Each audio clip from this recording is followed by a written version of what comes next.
Well, greetings and salutations, everybody. Welcome to the best damn movie-related show on the planet Earth, the John Campea Show, coming from right here on my YouTube channel. I am, of course, your host, John Campea, and it is an awesome honor and privilege, as it is every day, to have you, my international friends, gather around as we talk about our favorite things in the world, movies and movie news and all sorts of good stuff. And ladies and gentlemen, he is the Air Jordan of the YouTube world.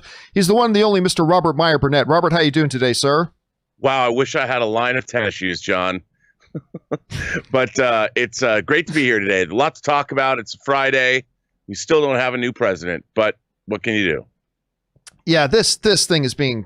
Oh my God, I want this thing to be over. I just want to get this in the rearview mirror and move on. But listen, guys, we do have a lot of really neat things to talk about here today. We're going to be talking about Tenet gets an official home video release date, but how well can it do compared to how it did theatrically? We'll talk about that. We're going to talk about Mandalorian Season 2, Episode 2, The Passenger. We're going to talk about a Boba Fett series. We're going to talk about, you hear this term thrown around a lot about a studio's option this, the actor's option this, a producer's option this. What is it you're talking about when you're talking about those things? That and a whole bunch more. And this is how today's show is going to go, guys.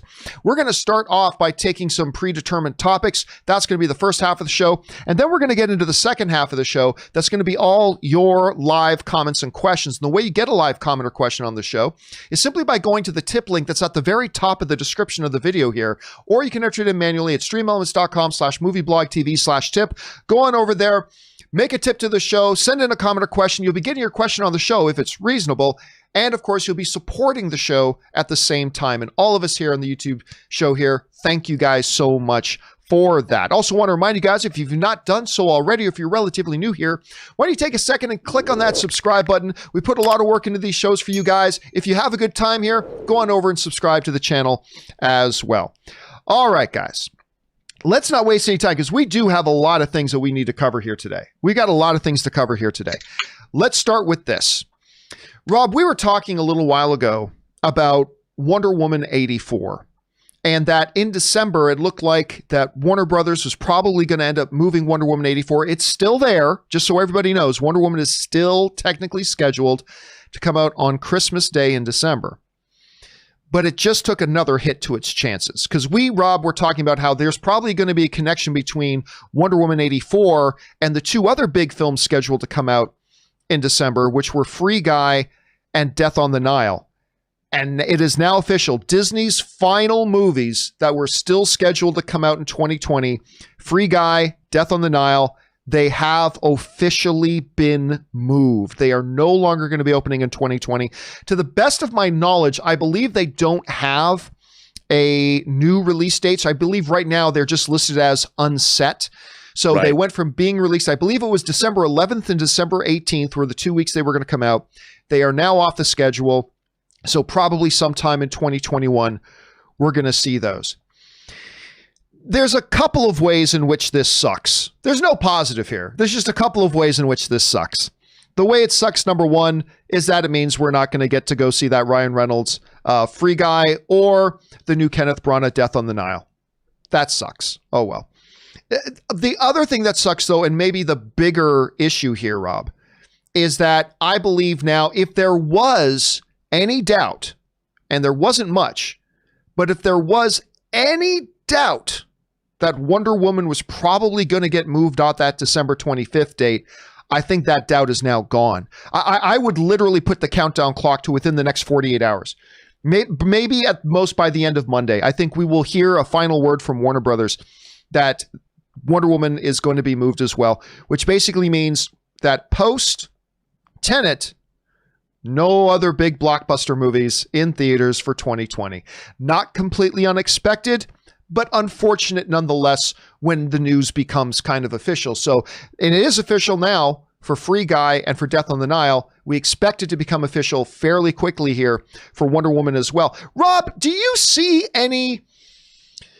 I often like to use that term path to victory, but do you see any thing that could happen here or there that would convince you or at least suggest to you that maybe there's a chance Wonder Woman 84 still stays on that date now in light of Free Guy and Death on the Nile being moved? How do you see this? No. With COVID cases rising everywhere, the UK just began a month-long lockdown. I think that there's no way that we're going to see any big movies opening by the end of the year. And it's become academic, really. I mean, we've got massive COVID cases spiking here. They're spiking in Europe. I don't know what's going on in Asia, but I can't see. I don't know who's going to release a movie now, and who's going to go. Yeah, and it is, especially because there did seem to be a little while ago, there was that little video that Ryan Reynolds and a few of the other cast members for Free Guy put out that they were still saying coming December 11th or December 18th, one of the two things for now. And so there was that little glimmer of hope. But yeah, I agree with you. I think with Death on the Nile and Free Guy, the last of the Disney films moving, I just don't see, I can't see any rationale or any reasoning why Warner Brothers wouldn't move it. I mean, it's still possible, but I just can't see a way that they do it at this point. So we'll have to wait and find out. Question here is, guys, what do you think about that? With the departure of Free Guy and Death on the Nile, do you see any crack in the door there of a possibility that Wonder Woman could still stay on that date in December? Or do you kind of like us feel like it's now it's a foregone conclusion, they're going to just move it soon? What do you guys think? Jump into the comment section below and let us know your thoughts.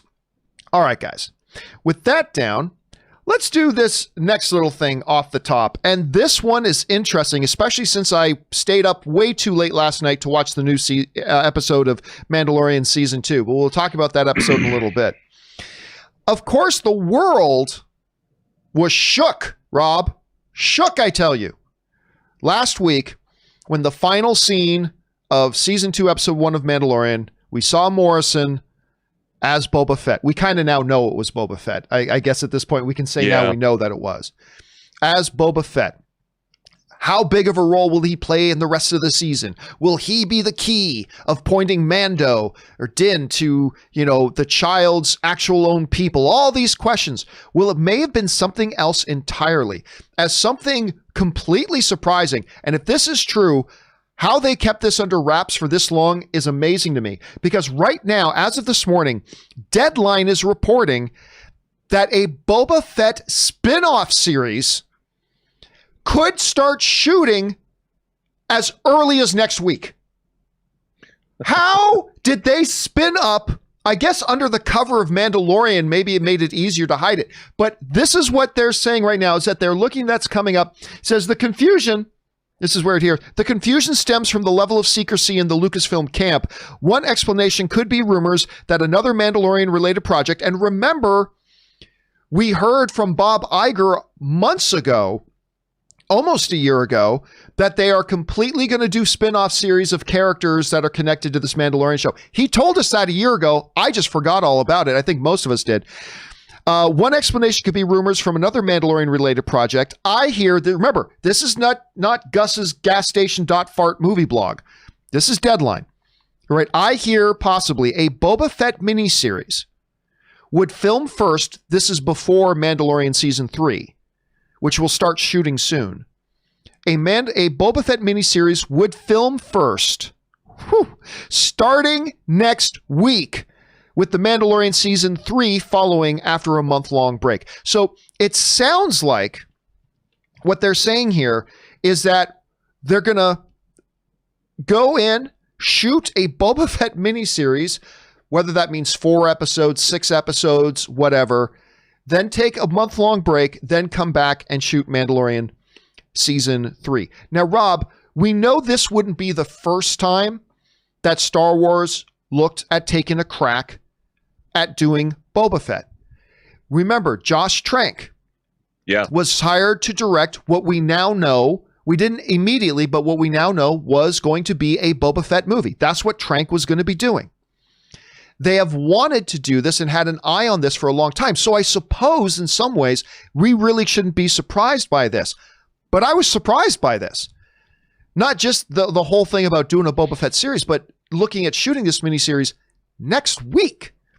Which would obviously then suggest, like I'm guessing here, Rob, and maybe I'm taking this a few steps too forward prematurely, but if we're getting a Boba Fett spinoff series, if that appearance of Boba Fett was just to set him up, to set up this miniseries, maybe does that suggest that we're not going to get any more Boba Fett for the rest of the season? Like maybe that was just to set him up for his own miniseries. I don't know. Rob, you heard about this morning just like I do.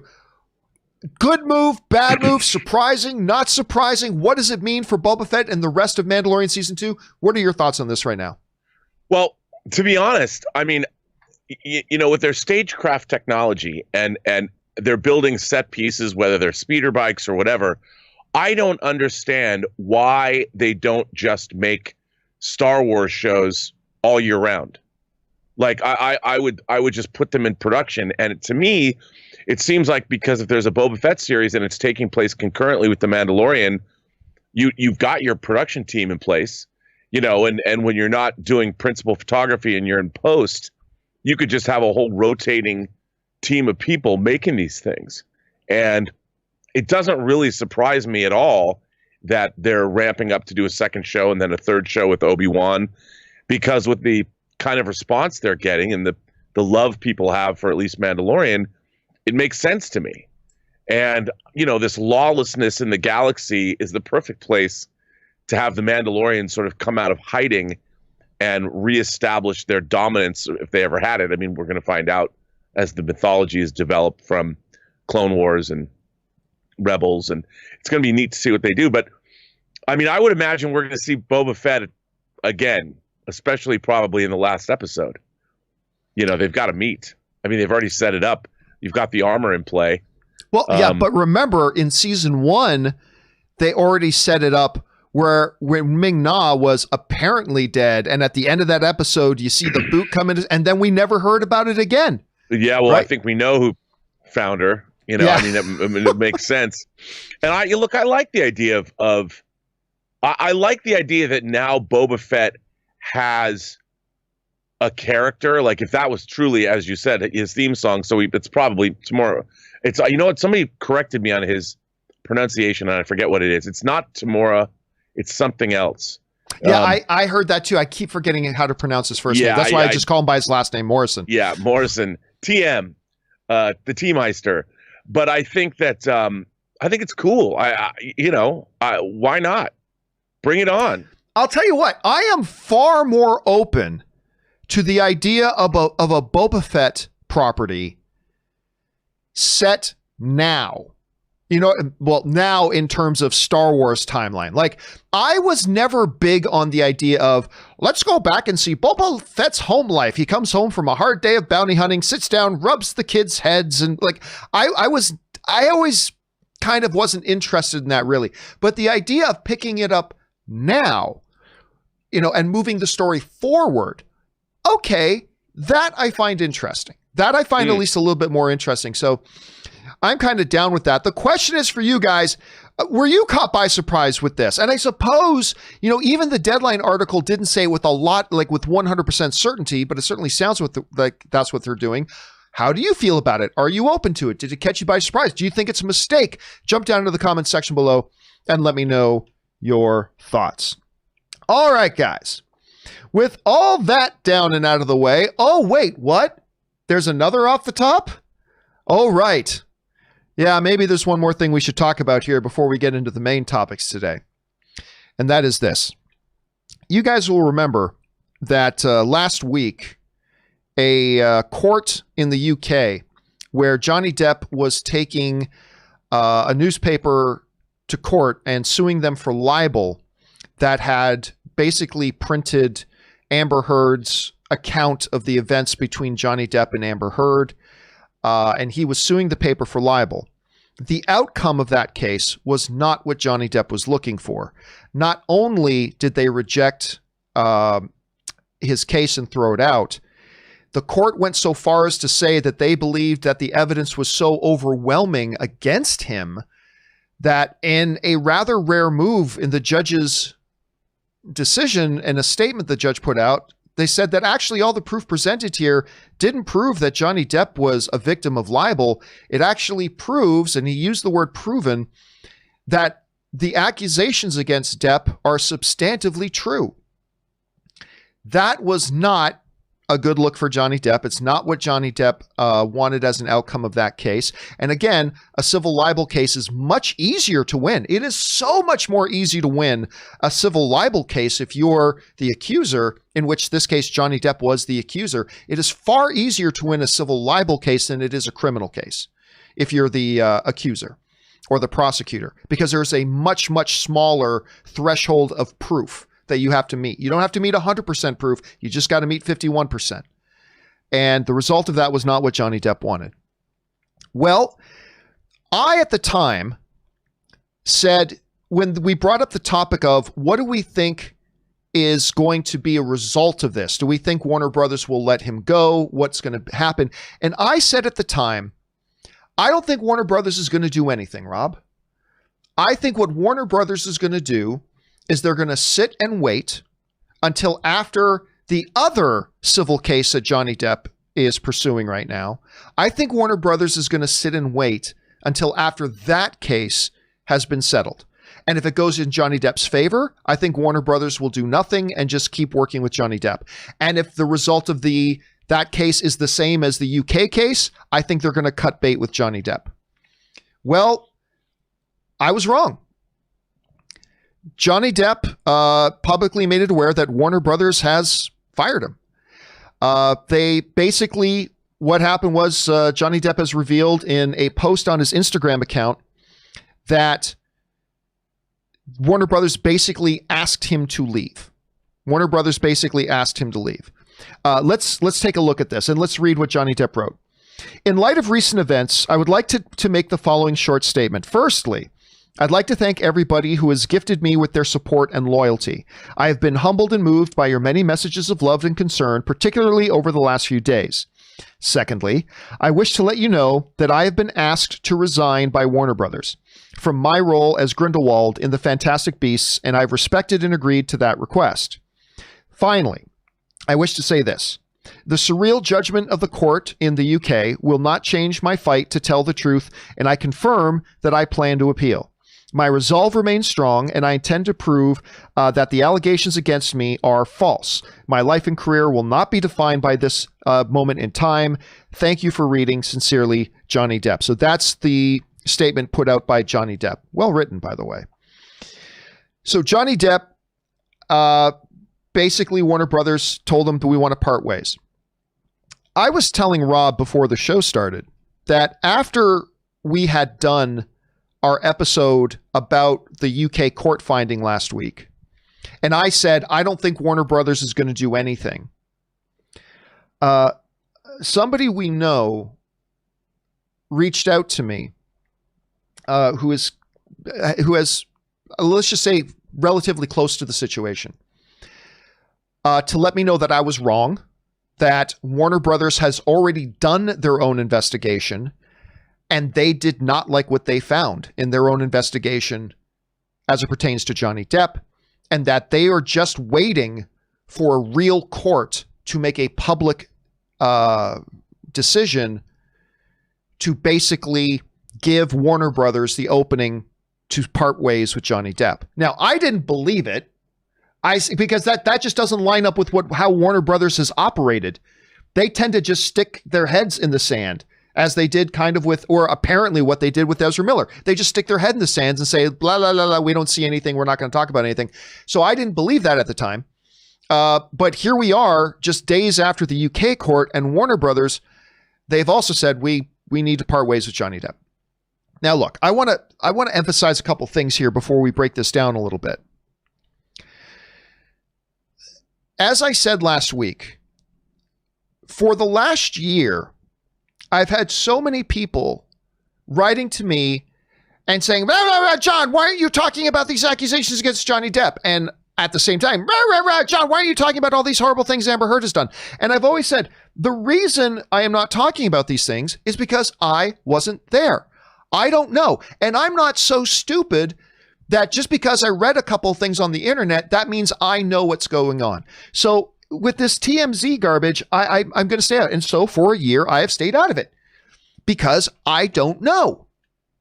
I wasn't there. I haven't seen all the evidence. I haven't seen any of that stuff. I'm just slightly intelligent enough to know how to tie my shoes and to wait to see what an actual court says about it. And we've got to remember, you and I and all of us, we need to remember that regardless of what we've read on the internet or what we've heard on the internet, there was a court that heard months of evidence and months of testimony that you and I have not seen or heard. This is why when in the comic books, when the superhero doesn't kill the villain, because the superhero realizes it's not my place. I don't know the full story. This is a thing for the courts to decide. This is not for me to I'm not judge, jury, and executioner, most superheroes say. This is for the courts to decide or whatever, because we know that things we see on the surface may not be as they appear with this much information. Rob, we often hear the term tip of the iceberg, right?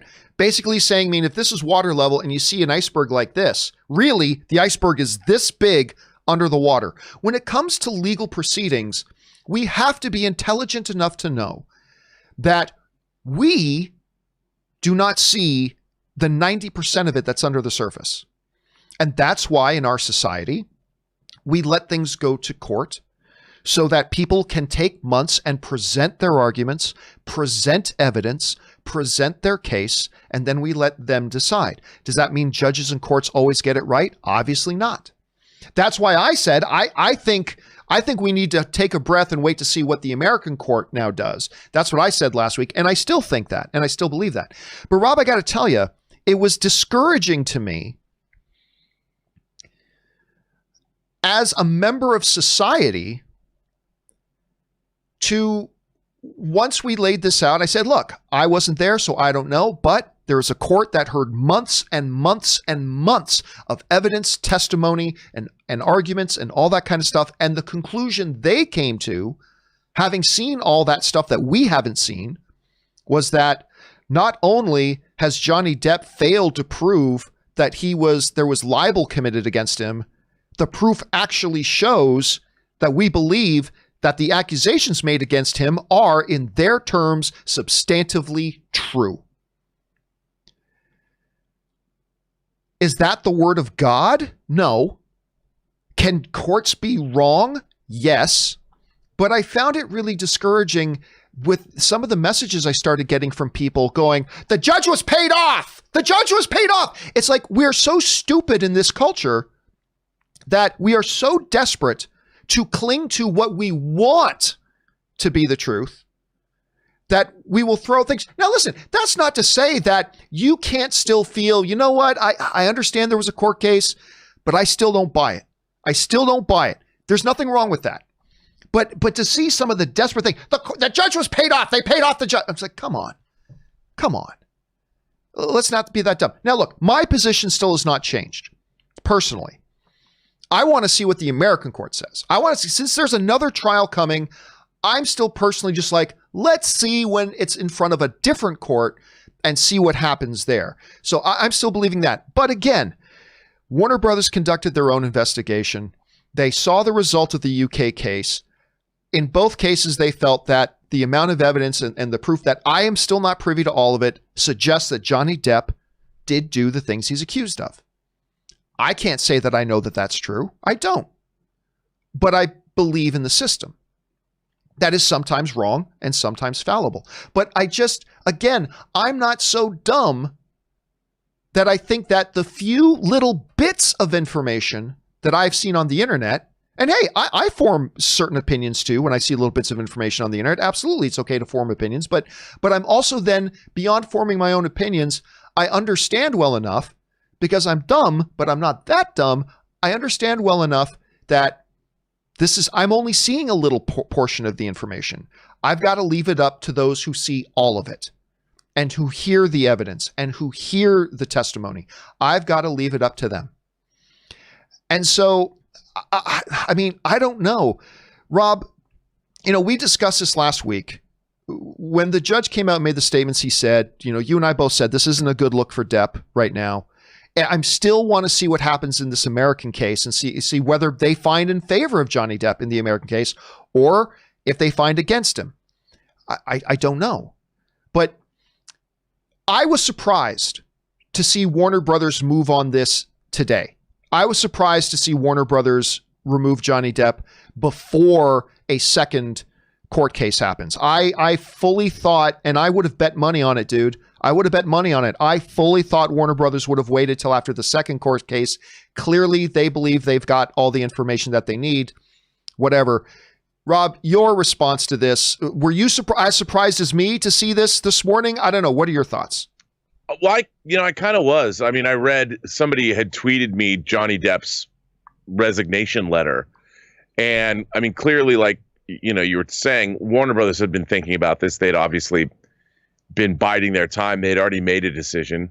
And, I guess ultimately in this day and age, the studios can't put themselves in a situation where they're knowingly going into something that they can be openly criticized for. And in this case, Johnny Depp was found guilty of abusing his ex-wife. And in light of that, how do you justify hiring somebody who's a wife beater, for a franchise that is for kids and adults, but aimed at young people as well. Anybody who's a Harry Potter fan, which is basically the whole world. And I think that in a way, it's kind of academic. They didn't have a choice. You think Warner Brothers, studios, they have a hard enough time making good movies and then marketing them and getting people to go. The last thing they need is walking into a situation that has nothing to do with their movie. It has something to do with the star's private life, that all it's going to do is affect all of the hard work that people do when they make movies, all the hard work the marketing people do, and the executives.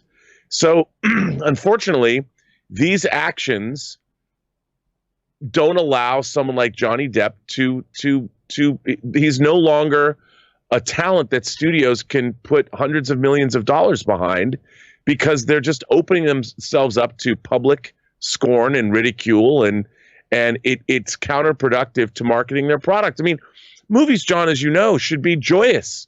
And when you go to the movies, you should be excited and you should be happy that Warner Brothers is doing a third Fantastic Beasts movie. But in the light of what's happened, it overshadows. None of that work matters, because everyone's going to be like, yeah, Johnny Depp, he's a wife beater.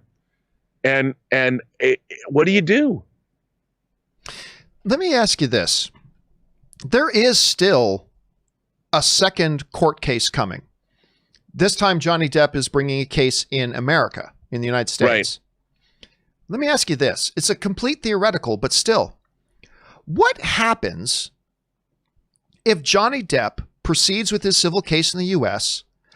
and the U.S. court says, you know what? We believe, after seeing months of evidence and hearing months of testimony, we believe that Johnny Depp is a victim of libel. That we actually believe Johnny Depp has a case here and he was a victim of libel. And let's say this court finds in his favor. Do you think there's any chance at that point that a Warner Brothers maybe walks this back and they pull an Alan Horn and James Gunn, where Alan Horn fires James Gunn and a few months later we find out, oh guys, we made up, it's all good. Like, do you think there's a possibility here if the American case comes to a different conclusion that maybe we could see Johnny Depp back? What do you think? Look, there are always possibilities, but I think the damage has already been done. It's the court of public opinion or the case.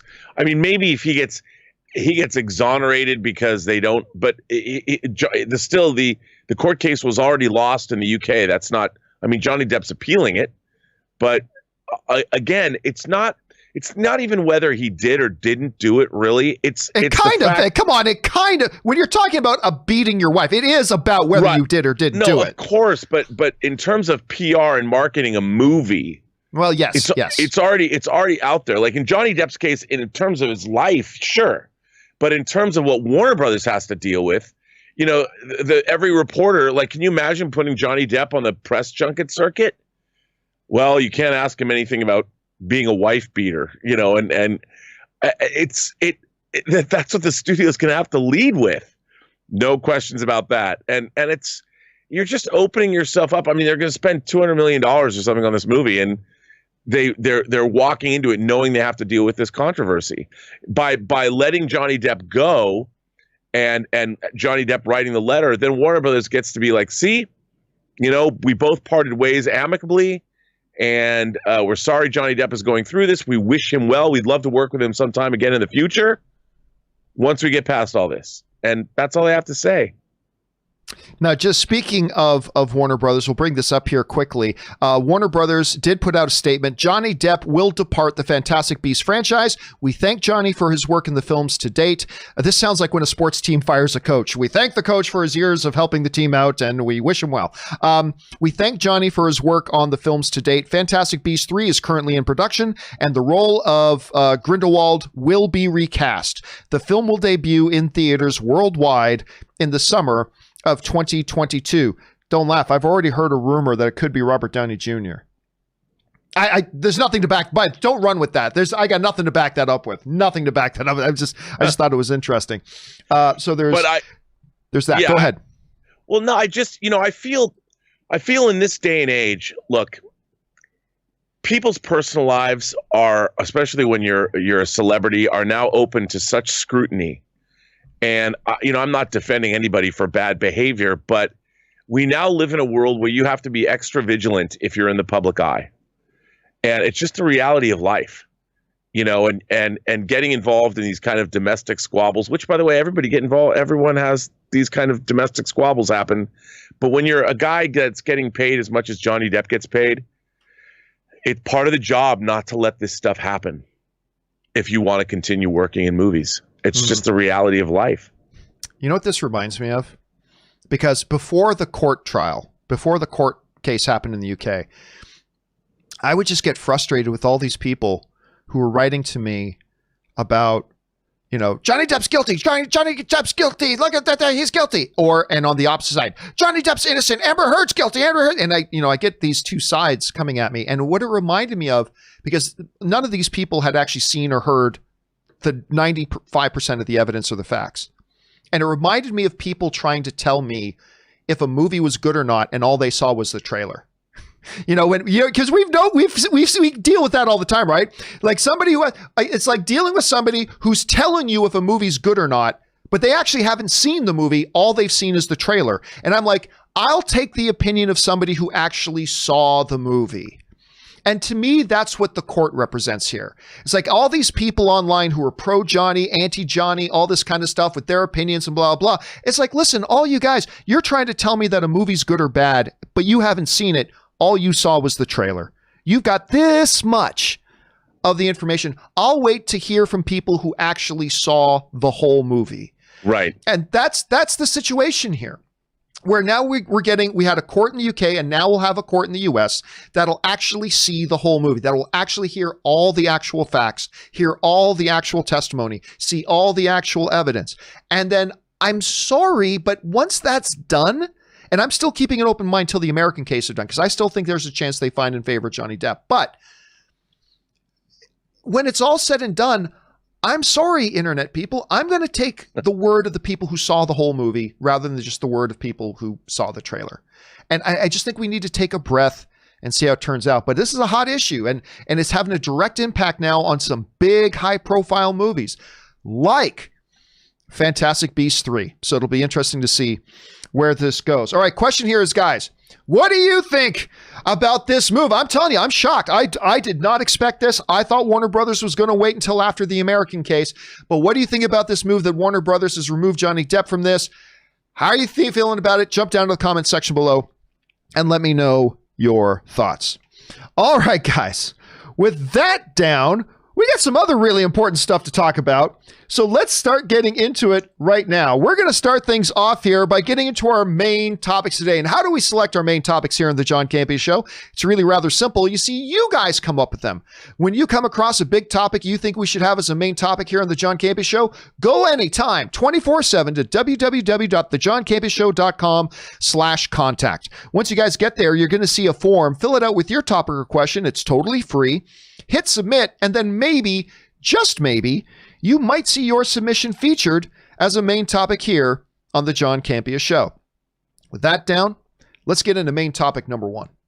And our first main topic today gets submitted to us by Omar94. And Omar94 writes, where is Omar? There he is. Writes, "Hi, John.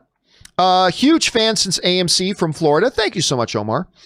This might be a dumb question, but what exactly is an option? When you read something like a studio optioning a script or an IP, what does that mean exactly? I looked into it to try to understand it, but ended up really confused. I was hoping maybe you could explain it in layman's terms. Thanks, and bring on the filthy. All right, thanks a lot for sending that in, man. And yeah, listen, don't feel dumb. It's not a dumb question. There's terminology. When you get so used to hearing terminology thrown around, you just forget that you've never actually heard a definition for it. Like, what is it? Just because it's just thrown around all the time, so you don't even think about it.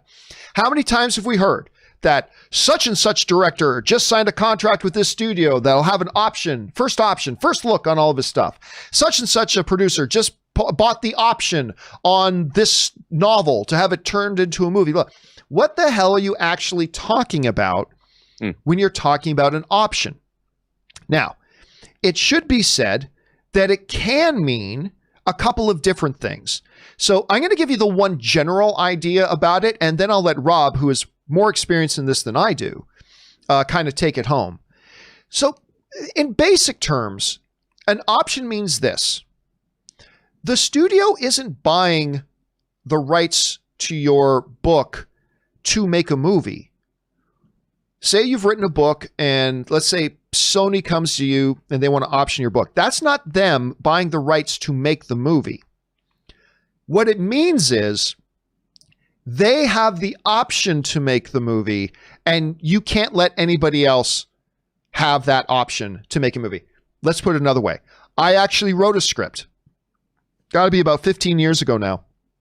And it wasn't even very good. But I wrote a script about 15 years ago that wasn't actually all that good.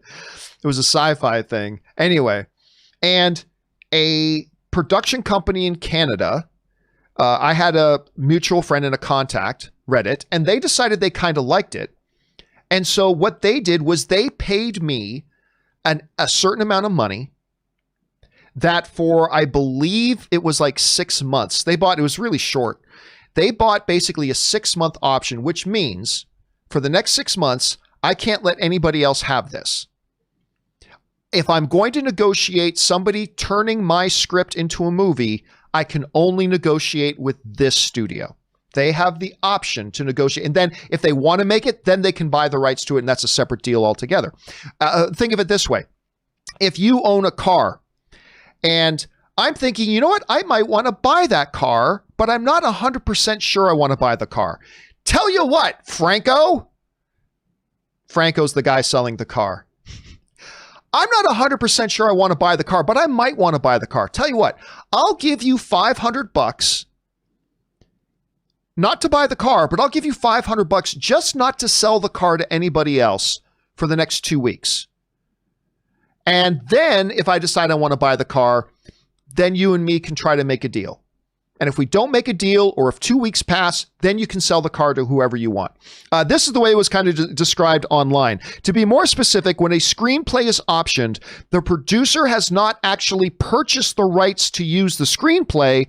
The producer has simply purchased the exclusive right to purchase the screenplay at some point in the future. If the producer is successful in setting up a deal to actually film a movie based on the screenplay. So it just means for that period of time, you get it. Now, Rob, you have had more experience in these things than me. I've only had very minor experiences in them. How would you define that to people or explain to people the idea of something, of a studio buying an option? Well, I mean, I've actually purchased options myself That's for right. Books, so what you do is basically like, if I want to go turn a book into a movie, what you do is you option the right. It's a promise. The option is you're optioning the right to buy the rights to the book later. So I'd go to and there's money that changes hands, because if you're not changing hands, if money is not changing hands, your option isn't real. So never believe anybody that wants a free option on anything. Never take a free option. If you've written a book, never accept a free option deal, because people need to put money down to show that they're serious and they're motivated. Can I throw something in here to back up what you just said? Mm-hmm. So this is important. I'm so glad you said that, Rob, because this is an important thing to understand in contract law. Some people think that, oh, you told me I could have that. That is not a contract. That is not a contract. In contract law, for there to actually be a binding agreement legally, there are 4 things. There's probably actually more, but basically speaking, there are 4 basic things that have to be in play. Number 1, offer. There has to be an official offer. Number 2, there has to be acceptance. So somebody needs to make an offer. Number 2, somebody needs to accept. Number 3, and this is key, there has to be consideration. What that means is exactly what Rob just said. Money needs to change hands. So if I say to Rob, hey, Rob, I'd like to offer to drive you to San Diego for Comic-Con next year. Offer. And Rob says, thanks, John. That'd be great. I accept your offer. There's acceptance. A lot of people think that makes a legally binding agreement. It doesn't. There has to be consideration. There has to be money that changed hands. So I say, hey, Rob, I will drive you to San Diego next week if you give me $5. And then Rob says, great, I need a ride to San Diego next week. Here's $5. Now you have offer, acceptance, and consideration. Now, the 4th thing is something called, you got to have standing, okay, or capacity, which basically means like you can't make a legally binding agreement with a minor.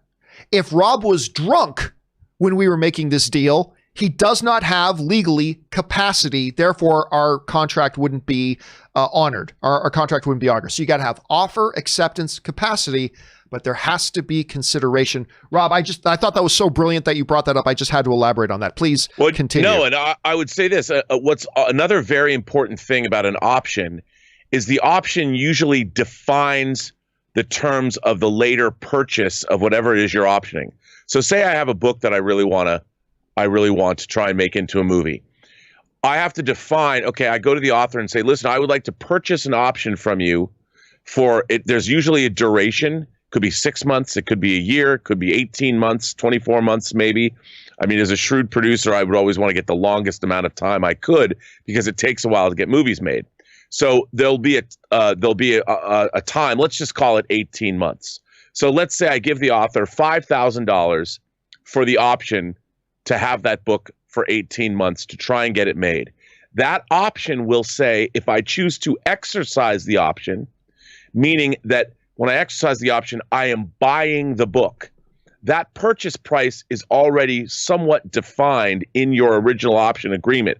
There's usually a ceiling, a floor and a ceiling. So it is not to be less than $100,000 and not to be more than $1 million. And so you could say if it's a one page, if it's a top sheet or something, with the money to be negotiated in good faith later.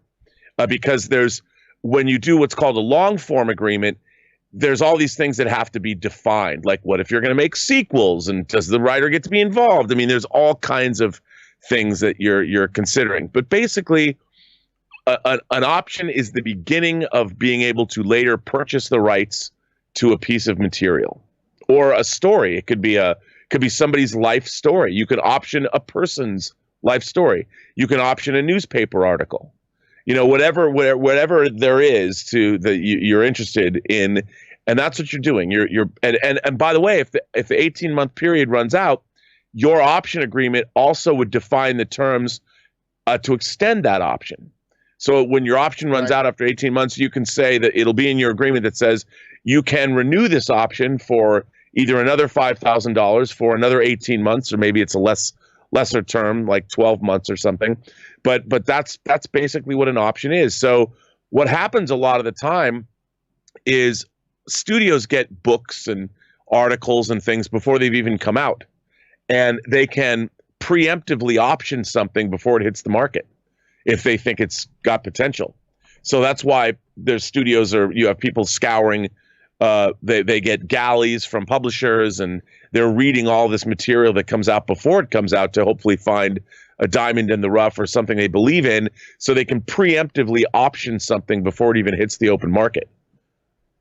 There you go. So, folks, I hope that cleared it up a little bit. And if you guys can think of something, for those of you who know a lot about this stuff, if there's an important part you think Rob or I are missing, please go ahead and fire that down into the comments section below. And hopefully now that makes it a little bit more clear when you hear us talk about how, hey, Christopher Nolan has optioned the novel rights to this book somebody wrote. Now you kind of have a better understanding what that's about.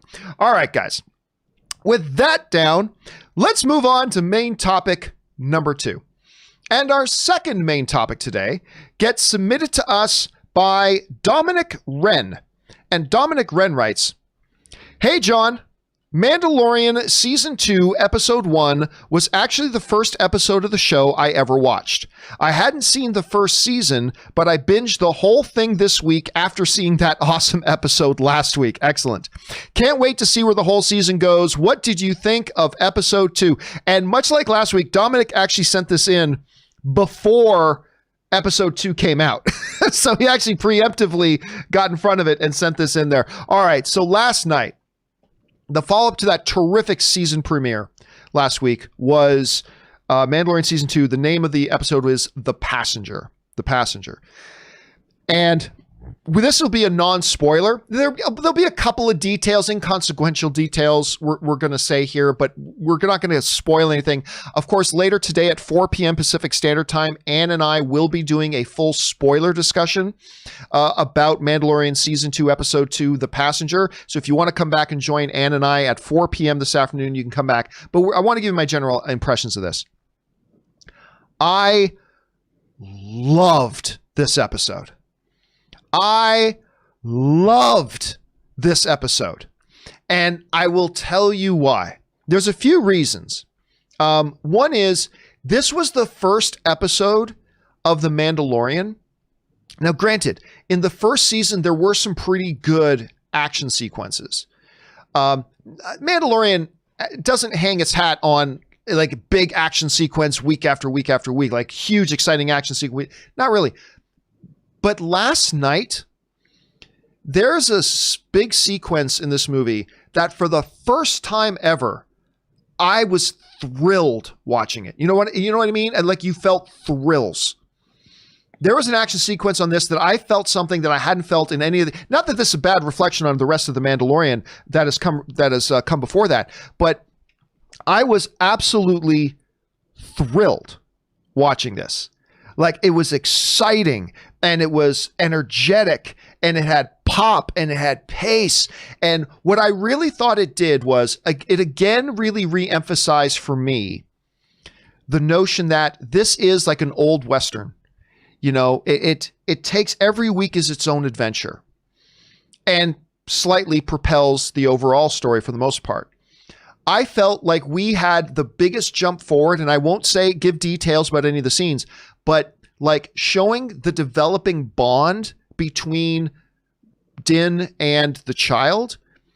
Never seen it done more. Like they did more with that, developing that bond here. I thought we learned more about the character of Din. We also found out more about the reputation now and where Mando stands in terms of the galaxy with the Republic and the Empire and what he is now known for and all that kind of stuff. And I believe they set some things up that are going to have their payoff later down the line in terms of a specific character we've come across. And I think we're going to get more of that down the line.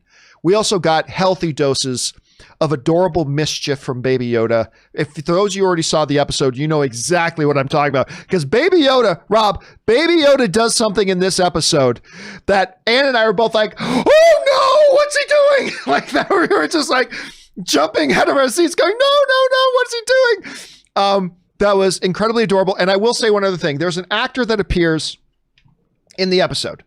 I'm not going to say what he was doing, okay? I'm not going to say what he was doing, but an actor appears in this thing here. An actor by the name of Paul Sun-Hung Yi, or Lee, I should say. And the reason that is so important. I'm just going to bring up his picture here. And why, when he first comes up on screen in this episode, Ann and I were like, oh my God, it's Mr. Kim. Oh my God. You know, for those of you who watch my show for any period of time, you know, for the past couple of months, I've been raving about this Canadian show that I'm very late to the party on, that everybody's told me is great, called Kim's Convenience. And it had Paul in this, he's the lead guy in it. He's Mr. Kim in Kim's Convenience. And he pops up in this episode. And I'm like, I was just like freaking out over it and everything. I thought it had great character development. I personally thought it set up a lot of stuff that we're going to get payoff for down the line. And I thought it was just like a good, the story was the episode itself. And I felt thrills and I just loved it. Not everybody did, Rob. I've read some people online. I think the majority of people really liked, but I had some people tweeting me last night saying, John, you know, I'm a big Mandalorian fan. Didn't really feel last night's episode. Then again, I get those after every episode, but I personally loved it. Rob, you watched Mandalorian. Did you have your Mandalorian Friday morning today? Did you and Elizabeth have that? I had my coffee and my Mandalorian morning, and I have to say I was pretty disappointed in this episode of The Mandalorian, and I'll tell you why, quickly, without spoiler-free. Last week's episode, I thought was really interesting, and I had a blast with it. It introduced a new character. Mando had a beef with this new character, that this new character had, the Marshal had Mandalorian armor, had Boba Fett's Mandalorian armor, wanted it back. They were about to kill each other. Then suddenly a Krayt Dragon shows up, threatens the town. And then we have the townspeople teaming up with Tusken Raiders. They're people that were at odds, and the Mandalorian can speak Tusken, or speak the language. And they team up and they achieve a goal together. They kill the Krayt Dragon, and there's, I guess, a little bit of a truce between them. And I felt like I watched a fulfilling story that had multiple levels with multiple character interactions, and it left a big smile on my face. And I felt that this episode of The Mandalorian, I was watching, first of all, it opens with the end of last episode. It continues on, and I thought that it was kind of sort of a needless sequence that could have been better used to extend it was almost like a one-note joke that opened this week's Mandalorian sequence, and it was like half a story. Like we're in the middle of this story, and there's this big action sequence, and then it's over, and I wanted to know, what is the conclusion of this story? I felt like I was watching a snippet of something. And I'm very tired of the Razor Crest crashing onto planets, being dismantled, taken apart, and then being space-worthy again. As a matter of fact, I don't like it. Star Trek Discovery, a capital ship, a starship from Star Trek is a capital ship. It's a huge ship, crashes to Earth, can fly. The Millennium Falcon, pancake down in Rise of Skywalker, no problem. We know that aircraft hitting the ground after they've been in the sky, if an aircraft falls out of the sky and crash lands on the ground, it's usually not able to just take right off again. And why are spaceships? Why is this a new trope, John? Why can spaceships crash and then suddenly be space-worthy again? Are you asking me, or is that rhetorical? It's rhetorical. Okay. I hate it. I'll address that a little bit later. Okay, first of all, look, in Star Wars, you got to understand, spaceships are not like spaceships to us. They're more like cars, you know? In Star Wars, spaceships are cars. You know, we can be in a car chase. You can bang, cars can slam into each other. They can spin out. They can do all that, and they keep going. In Star Wars, it's the same thing with their spacecraft. That's just what spacecraft in Star Wars can do. It's different. But, I mean, yeah, I hear what you're saying, and I don't think you're alone in those opinions. I know for me, when I was watching it, I thought the character interaction was completely on point. I love the dialogue between the characters, and you know, we meet the passenger here. We meet the passenger. I'm not going to tell you anything about her, who the passenger is, but that's the passenger. You know, these dynamics and conversations that happen that, to me, deepen our understanding of the characters, particularly Baby Yoda and his relationship with Din, I thought was right on point. again, for me, it was introducing us to a wider understanding of Mando's place in the galaxy. And Rob, I think that's going to become important. I think they put that in there because there's something coming this season that understanding Mando's place in the galaxy right now is going to become very, very relevant and very important as we move forward. And I don't think we've seen the last of Paul or the last of Dave, by the way. Sure. Who's also there. I think this is all going to play key parts moving forward. I was delighted. I laughed. I thought the one action sequence, which we won't describe in detail here, was thrilling. All I'll say is that Aaron Cummings can never watch this episode of The Mandalorian. But again, just like last season, Rob, there's going to be some episodes that everybody loves. There's going to be some episodes that some people are divided on. This is going to be one some people are divided on. But I got to tell you, man, this one worked for me, but didn't work for you. And I think there are other people that fall on both of our sides on this. Guys, question is, what did you think of Mandalorian The Passenger? Now, of course, we'll talk about it in an open spoiler format a little bit later this afternoon at 4 p.m. Pacific Standard Time. Come on back and join us for that. And just jump on down to the comments and let us know what you thought of the episode in general. All right, guys. With that down, let's move on to our third and final main topic today. And our third and final main topic today gets submitted to us by Venton G. And Venton G writes, "Hello, John and Rob. I, unfortunately, never got a chance to see Tenet as it was meant to be seen on a big screen because theaters where I live still have yet to open. Just read that it will come out on Blu-ray and digital on December 15th. My question is, with so many people never getting a chance to see it in theaters, how well do you think it may do on home video options? Thanks, and bring on the filthy." All right. Thanks so much, Venton, for sending that in. And yes, you are correct. It's now official. Tenet is coming out on home video on December 15th. That is when it is going to start hitting shelves, both in DVD, Blu-ray, combo pack. Why anybody needs a combo pack with a Blu-ray and a DVD these days, I'm not really sure. But hey, it's another disc. It's another disc. It's coming out here on December 15th. Having observed, voluntarily so, a very long theatrical window. It's their own self-imposed theatrical window that they did, and it's coming out. Question: with the movie making $350 million at the box office, how well will a home video thing do for it? We get some information here from Deadline that writes, Tenet, the movie that was intended to jumpstart exhibition out of the pandemic, but really only did so abroad, will arrive on 4K, Blu-ray, DVD, and digital on December 15th.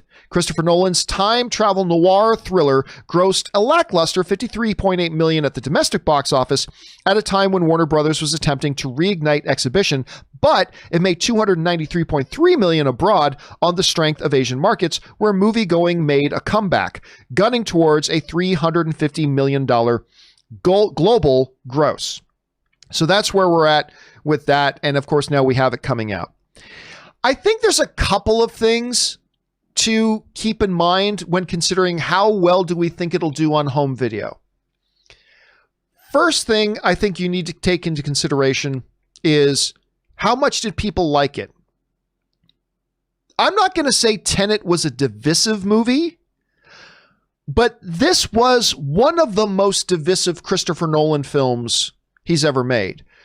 And I say that with the understanding that usually everybody loves a Christopher Nolan movie. There are some people that had issues, whether it was the narrative itself, whether it was the sound mixing, whether it was this, that, or the other thing. It just didn't get, Rob, I believe you used the term lackluster. It didn't get that same reception from people that we're kind of used to getting from a Christopher Nolan film. I like the film personally, but it didn't get that same reception that we're used to hearing about a Christopher Nolan film. That'll affect it. The other thing that'll affect it in a positive way is, just like you said in your question, there's probably a lot of people, Rob, I think you're one of them, who just simply didn't get an opportunity to see it in theaters. Right. And so you got to take that into consideration. I think there's going to be some people out there that wanted to see it and just couldn't because it wasn't playing anywhere near them. The other thing to take into consideration, though, and to me, I think this is one of the contributing factors to the decline of physical media is the cost of getting these things on physical. The cost. Because if we go down here, let's look at this.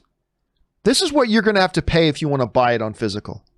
The combo pack with a Blu-ray and a DVD is going to cost you $45. $45. The Blu-ray alone, a 27 cent disc, is going to cost you $35.99. And the standard DVD, a DVD, an antiquated, even physical media loving people will say is outdated, is going to cost you near $30. $30. That's ridiculous. These prices, while maybe not uncommon, that's ridiculous. Especially when you consider how many people, when they buy a movie, actually watch that movie more than 7 times in the next 5 years. Not often. Not often. You could literally just not take up your shelf space and rent the damn movie 8 times. And you're still saving money. But anyway, so at the end of the day, I don't know how well this is going to do. Rob, there are still, you point this out to me a lot. There's a lot of people still drastically overestimate how much money today movies make on home video scale. It's nowhere near what a lot of people think it is. 350 million, while a disappointing number for Tenet, is still a very large number regardless.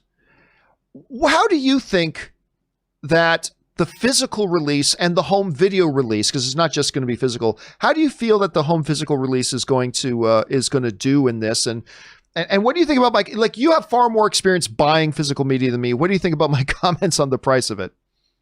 Well, first of all, John, look at this. That's beautiful.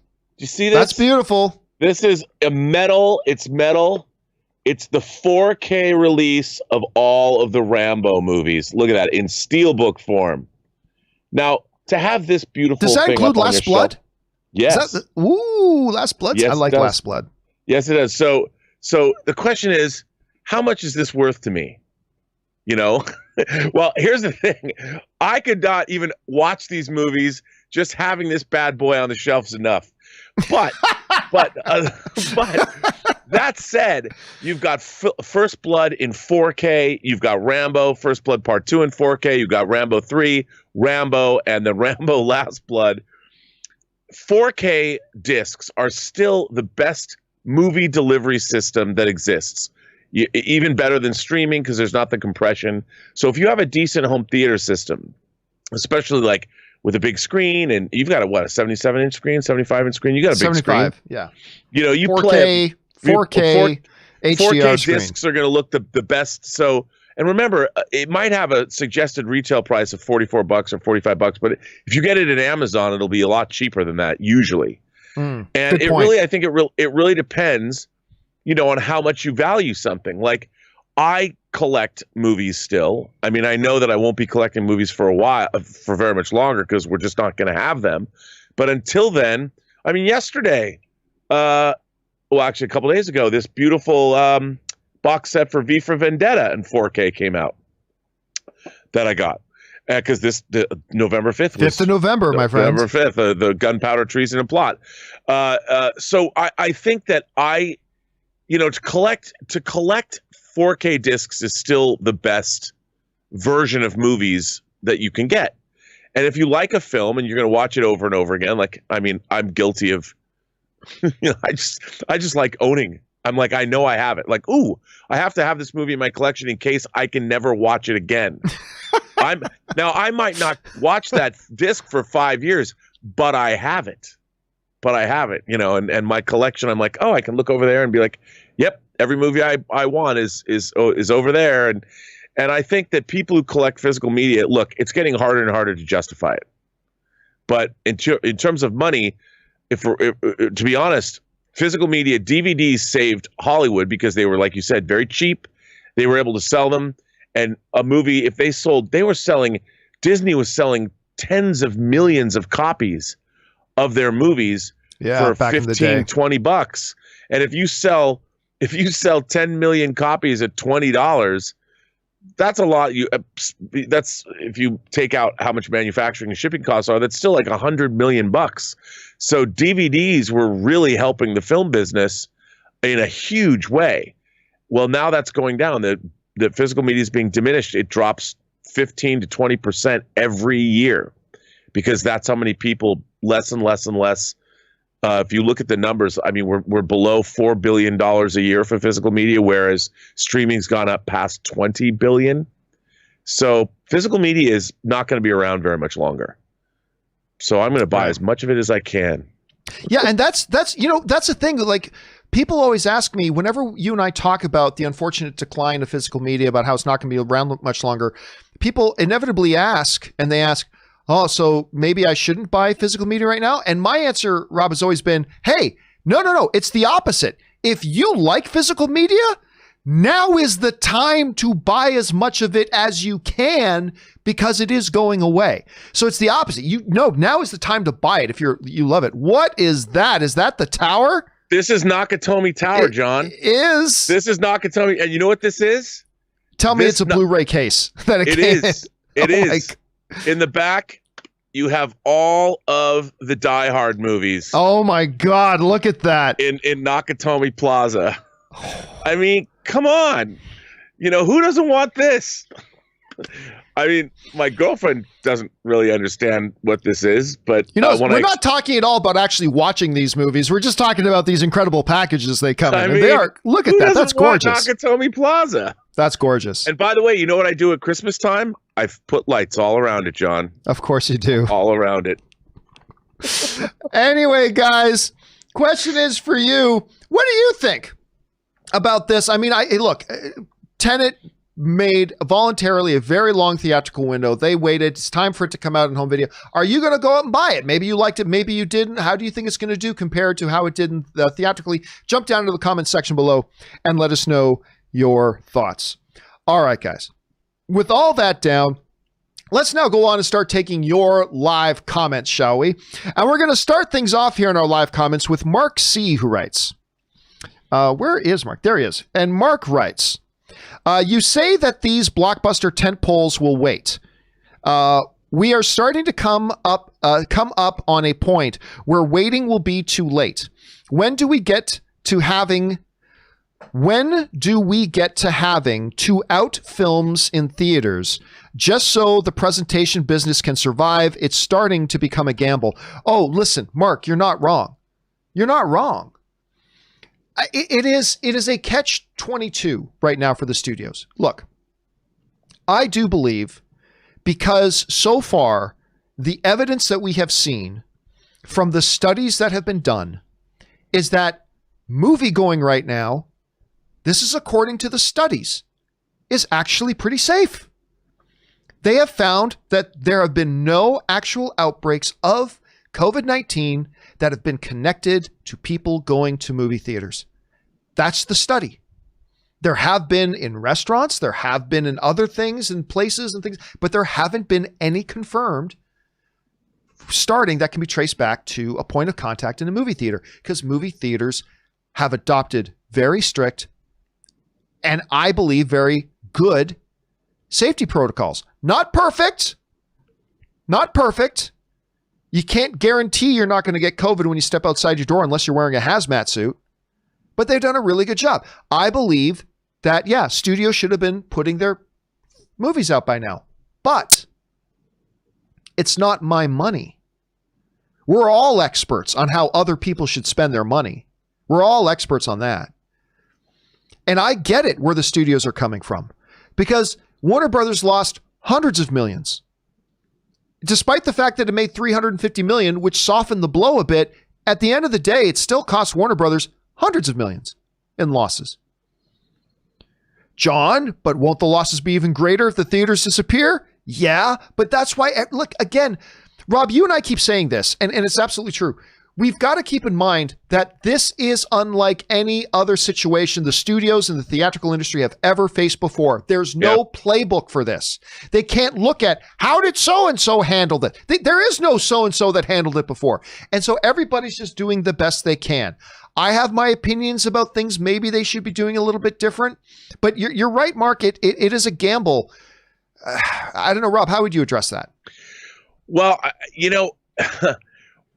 there has been nothing like this. And the fact is, we have to weather this storm, and whatever that means in the long run, we have to adjust to a new reality. And the problem is this storm is a global pandemic. And how do people get this disease? By being in proximity to other people. Unfortunately, movie going is exactly that. It's you're putting a bunch of people together in a room, and they're supposed to laugh and cry and have an experience together where they're breathing out. It is what it is, and there's no way really around it. And I think, unfortunately, the movie exhibition industry and the theme park industry and all of these things are just on the front lines of this horrible situation. And I don't see as there's any way to save exhibition the way we know it or where we want it in the long run. Movie theaters can't last if people aren't going, like any other business. If people aren't going, I mean, the studios can prop movie theaters up. They can get influxes of cash. They can sell stock, more stock, make stock offerings. But if they're not doing business, they can't survive. There's nothing you can do.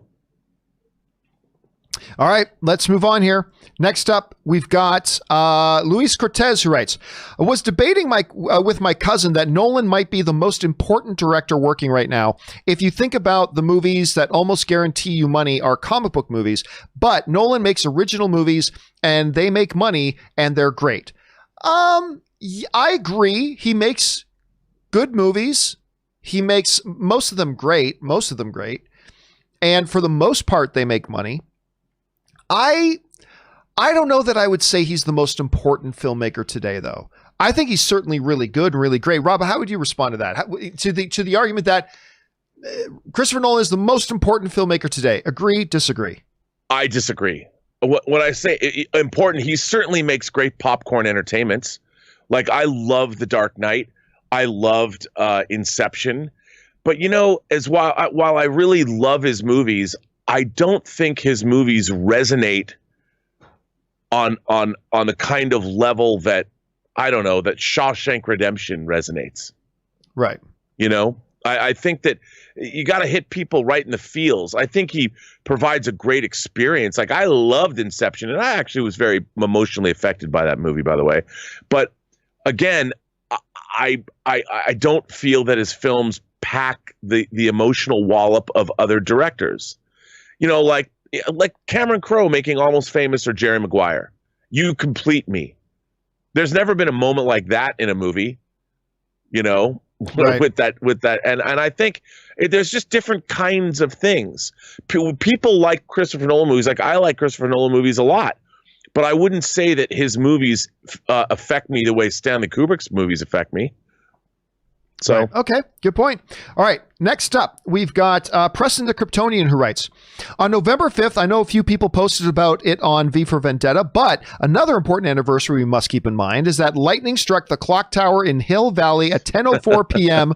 on the same night. It's an anniversary often overlooked. Well, I always forget that. November 5th. That is fantastic. I always forget about it. So good on you, Preston, for putting that on all of our radars. All right, speaking of TV extras, writes, one of two.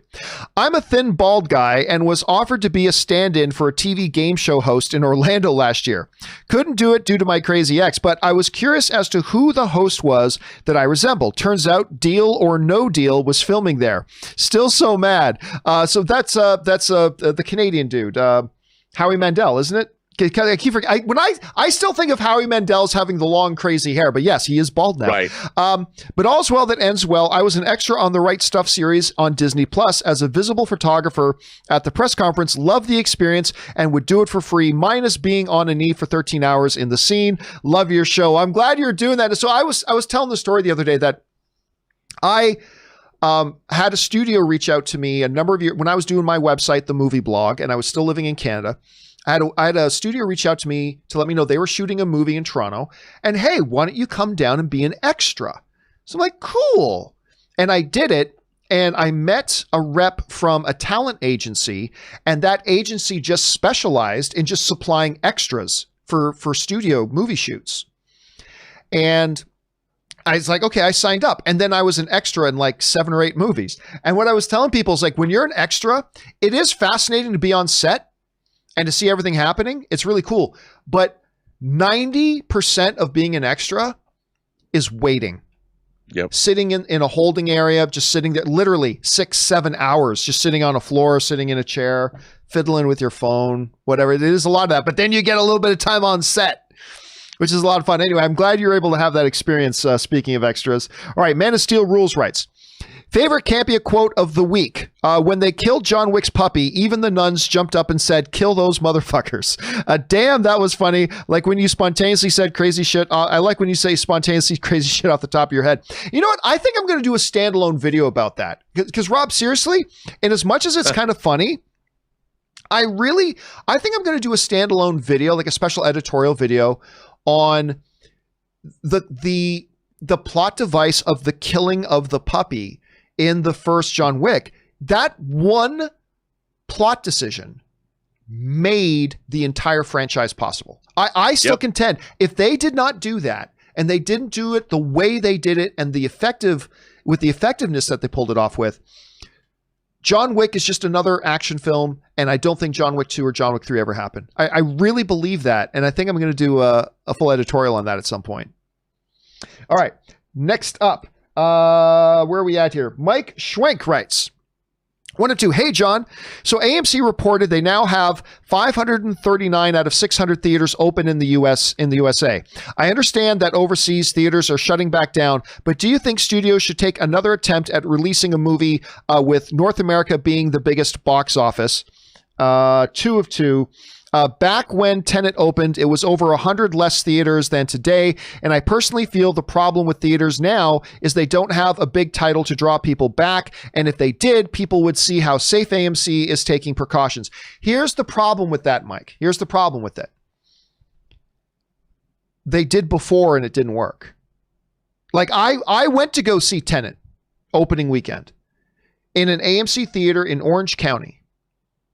And it was an incredibly safe experience.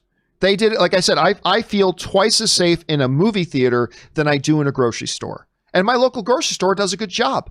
But I felt twice as safe in that movie theater than I did there. They did all of that, and it didn't work. Here's the problem.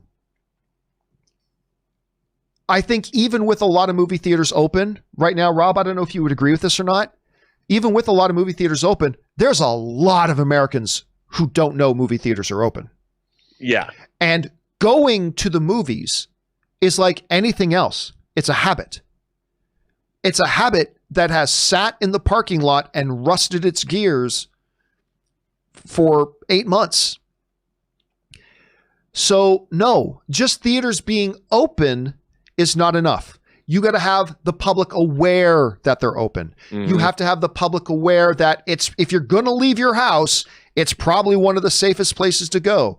You've got to have people getting back into the habit of going back to the movies, which they don't right now. That's gone. They were kind of hoping that Tenet would start that process, but it didn't work. And I applaud them for trying. I applaud it. But it didn't work. And so I see what you're saying, Mike, but all these particular scenarios you're talking about were in play back when Tenet came out and New Mutants was out, and they tried putting out a couple of smaller films as well. It didn't take. It didn't take. And now we're right back to step one. We're right back to square one with the atrophy, with the people, with the public awareness, with all that kind of stuff. I don't know. Is there a way, Rob, that right now they could put out a couple of films right now that would just instantly kind of kickstart movie going? If you could come up with, if you were in charge of coming up a way for doing that? I don't think so. I mean, it's if you just look at the cases that we're in this wave of more COVID cases, I don't think that there's anything you can do to get people to go back to the movies.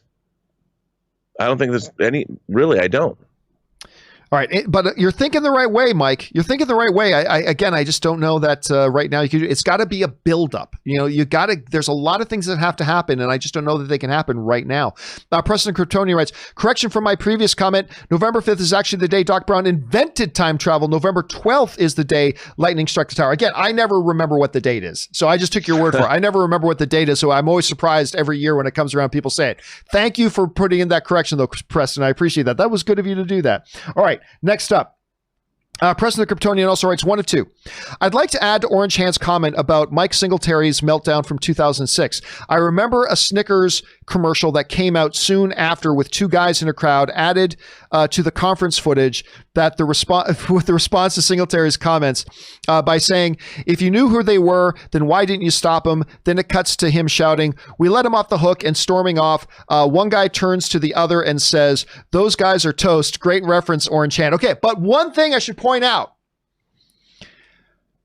I realized after the show, I actually made a mistake.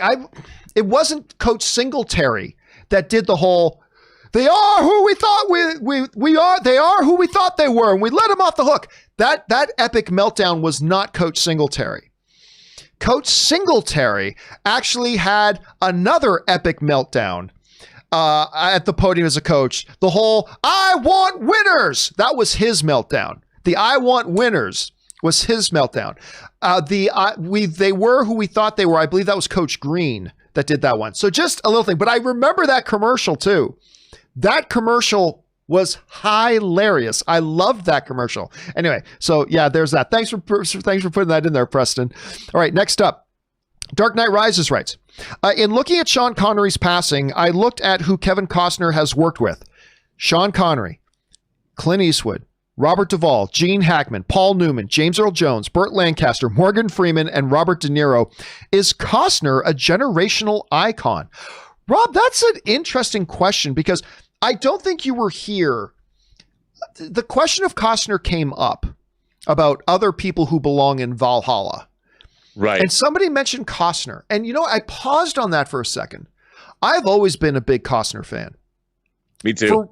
For some reason, maybe it was Waterworld or whatever, but after he did Dances with Wolves, which everybody keeps forgetting, he's an Academy Award winning director. But after he did Dances with Wolves, which is phenomenal, it almost became cool to overlook him.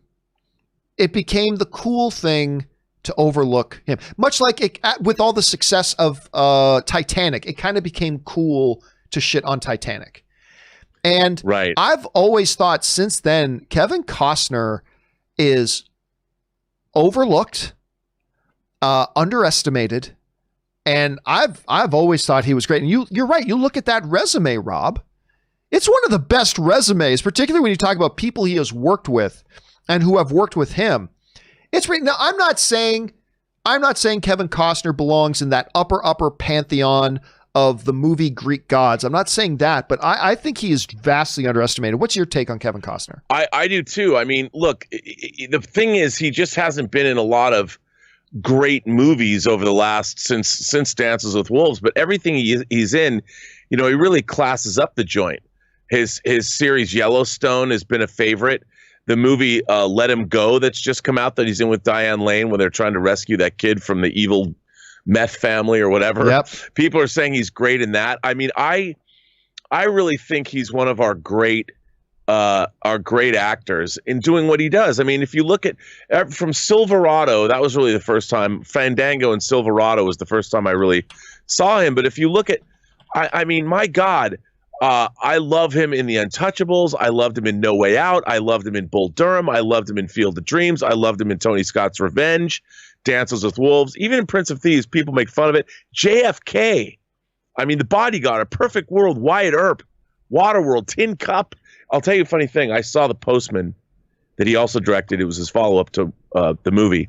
And it was to Dances with Wolves. And it was based on a book by David Brin. And I was at Warner Brothers in the Steve Ross Theater seeing The Postman. And he comes out to introduce it because it was all industry people. And he was beaming with pride. And he said to the audience, I'll never forget this. He said, I only wish that I could be sitting out there in the audience and see this movie for the very first time, because that's how proud he was of it. And I know what he's feeling. I mean, you know what he was feeling because you just finished a movie and you're proud of it. He had that quality that only somebody that has made a movie that hasn't been seen by anybody. There's no critical reception yet. And he was so proud of it. And I felt so proud of him. And when I saw The Postman, because I'd read the book, I loved it. I was like, this movie rules. And then, of course, it comes out and not so much. You know, it was ridiculed and people made fun of it. But for that brief moment of time, watching him on stage, he was forever endeared himself to me. He could do no wrong. And I do think he belongs in Valhalla. He's had an incredible career. He's always delivering great performances. And I think he's had a 35-year run, and I don't see it ending anytime soon. I'll tell you what I think is his most, besides his incredible performance as Pa Kent in Man of Steel, I'll tell you what his other most underrated, underappreciated performance is, that I legitimately, without hyperbole, I really thought, maybe it wasn't an Oscar-worthy movie, but I thought was an Oscar-nominated worthy performance. And most people, you might not even remember it. It's this little film he did with William Hurt and Dane Cook, actually. It was almost Dexter-like. It was called Mr. Brooks. Oh, yeah. Where he plays a family man, blah, blah, but at night he's a serial killer. And he's got a kid and blah, blah, like all on the surface. I will tell you what, I think that was the one to me. Because I think maybe, Rob, before Mr. Brooks, I was like, yeah, Kevin Costner, he did a great job in Dances with Wolves, and I like him in that. I think Mr. Brooks, to me, was the one where I went, oh, you know what? He's just not really good. He's a great actor. And I really did think he should have gotten an Academy Award nomination for Mr. Brooks. If you haven't seen it, guys, I recommend it. I think it's a thrilling, really wonderful movie. So if you get a chance, maybe check that out. Okay, let's keep going here. Next up, Dark Knight Rises writes, hey, John, there was an excellent 2012 documentary about legendary casting director Marion Doherty called Casting By. Who are some of your favorite casting directors, and what is the process they have about choosing the right person for the role? Oh, I couldn't tell you the name of 3 casting directors. I'll be straight with you. I could not tell you the names of 3 casting directors. There's a couple of really iconic ones, but other than that, I could never tell you. I simply don't know. And Rob, I'm not a casting director. So I don't know. I don't personally know what their process is and what they go through. I know their job is hard. And I know there's a lot riding on the decisions they make and who they bring to directors. And there's a huge intricate process, but I don't understand it. Rob, you've worked in that field more. Do you happen to have a favorite casting director, and what would you say about the process that they go through? Well, I do. And if I didn't mention her name and she for some reason sees this show, she'll kill me. But Christine Sheeks, who's also a producer herself, I call her my PW, my professional wife. And I've worked with her on a lot of projects. She actually cast Boogie Nights. Oh, wow. And she won an award for that. What a casting director does is a casting director knows talent, basically finds actors. And when you, John, I don't know if you can hear me, but I saw. Oh, I can hear you, but you froze, unfortunately. Yeah, I'm looking at my, something just happened and my camera switched off. Well, something you know weird, what? something. I still see it. I still got your picture up. So go ahead, continue. And we're almost at 11:30 anyway. So go ahead and finish off your thought there, Rob. What a great picture of me that is. But okay, so a casting director, their job is to find all of the actors that appear in movies, big parts, right, small parts. And what a great casting director does is bring you talent that you might not have thought of. They think out of the box. They find actors that are in bit roles or maybe supporting roles that you might not have thought of ever, or they've seen somebody new that they know everybody who's out there, and they find you. They put together a great cast. They're like a great recruiter or sports recruiter, who's going out there and finding great players to bring to you, and they put together those casts.